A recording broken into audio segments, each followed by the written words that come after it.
There's no such thing yet. Sa politics, wala. Ang gawa natin ngayon ay ito, ang pagtutok sa transition, turnover ng Department of Education at ang ating pagpapatuloy ng mga proyekto sa ilalim ng pangalawang Pangulo ng Pilipinas.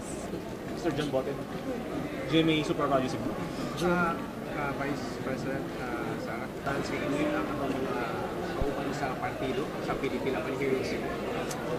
Dili ko miyembro sa PDP Laban. So as of now, wala ko'y national political party. Ako naa sa hugpong ng pagbabago o hugpong sa taong lungsod sa Davao City. So muna ako ang mga partido sa karon. Okay. Nakasad ba si former President Duterte, kuya mo karon DC? Nadunggan ako nga niya siya. Nadunggan ako nga niya siya sa Cebu o naapod siya dinhi sa hotel. Wala mi nagsabot. Dugay na ni ang pasidungog nga na plano. Dugay na pud mi naghatag og invitations and wala ko kibalo kung unsa ang tuyo ni President Duterte dinhi sa Cebu karon.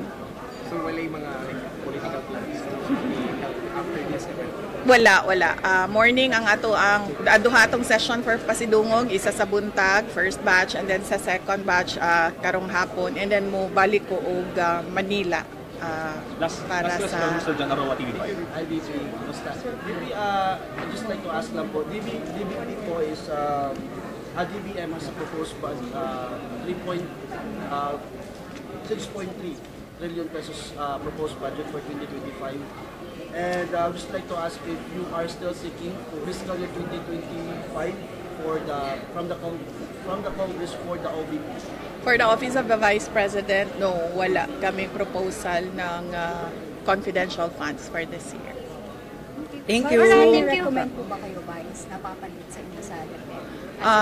Did you recommend someone? Wala na ako nag-recommend ng ng new Secretary for the Department of Education dahil ang posisyon ng Secretary ay sa position of trust and confidence of the appointing power of appointing authority which is the President. So dapat talaga yan pinili ng Pangulo dahil dapat yan pinagkakatiwalaan ng Pangulo. Yes.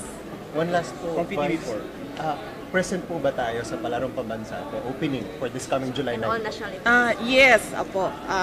Present ako sa Palarong Pambansa, sa National Learners Convergence, sa National Press Conference, sa Regional Festival of Talents, sa Learning Camp, sa Brigada Eskwela. So lahat yun gagawin namin dito sa island ng Cebu, sa buong month ng July. Nandito kami. Thank you po. Ayun, salamat. Last na lang, VP, kumusta ang transition means? Yes, gulat means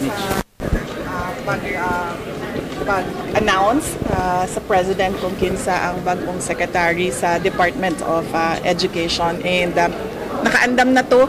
Before ko nag-resign, giandam ko na to ang transition by strand, by board and council, and sa CIMEO duties nato.